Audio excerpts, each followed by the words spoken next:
Alright, let's dive into this, because it's one of those stories that hits hard, not just for fans of rock music, but for anyone who appreciates the raw, unfiltered energy of a true artist. Phil Campbell, the legendary guitarist of Motörhead, has passed away at 64. And yeah, it's sad. It's always sad when we lose someone who's shaped the soundtrack of so many lives. But what makes this really interesting is the way his story intertwines with the legacy of Motörhead, his own journey, and the broader world of rock music. First off, let's talk about the impact of this news. When I saw the announcement from Phil Campbell and the Bastard Sons, his band with his sons Todd, Dane, and Tyler, it felt like a gut punch. The statement was heartfelt, emphasizing his role as a father, husband, and grandfather. But here's the thing, Phil wasn't just a family man. He was a cornerstone of Motörhead's sound for over 3 decades. From 1984 until the band's end in 2015 after Lemmy's passing, Phil was the sole guitarist, shaping albums like Orgasmatron and 1916. What many people don't realize is that a lot of those iconic riffs, they were his. In a 2025 interview, he mentioned how people often misunderstood his role, assuming he was just a heavy metal player.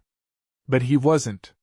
He was a songwriter, a creator, and a guy who brought something unique to the table.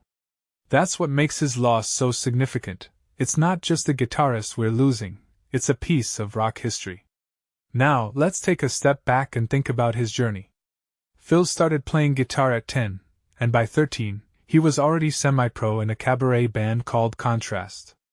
That's wild, right? Most of us were figuring out how to tie our shoes at that age, and he was already on stage.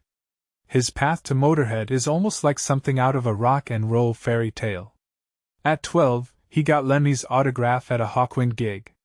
Years later, when Lemmy was auditioning guitarists for Motörhead, Phil showed up. And here's where it gets fascinating. Lemmy initially only wanted one guitarist, but when he heard Phil play alongside Wurzel, he kept both. That synergy?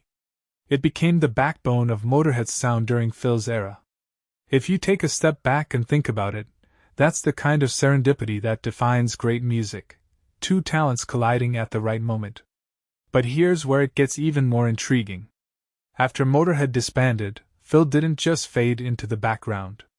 He launched a solo career, releasing Old Lions Still Roar in 2019, which featured heavyweights like Rob Halford and Alice Cooper. Then there's Phil Campbell and the Bastard Sons, which wasn't just a side project, it was a family affair. Their 2023 album, Kings of the Asylum, was a testament to Phil's enduring creativity. What this really suggests is that Phil wasn't just a guitarist. He was a storyteller, a collaborator, and someone who never stopped evolving. That's what makes his passing so bittersweet. He was still creating, still pushing boundaries. Now, let's talk about the bigger picture. Phil's death comes at a time when the old guard of rock is slowly fading. Lemmy's gone, Eddie Van Halen's gone, and now Phil. It raises a deeper question: what happens to the genre when its pioneers are no longer here?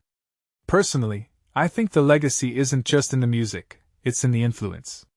Phil's riffs, his approach to songwriting, and his relentless energy will live on through the artists he inspired.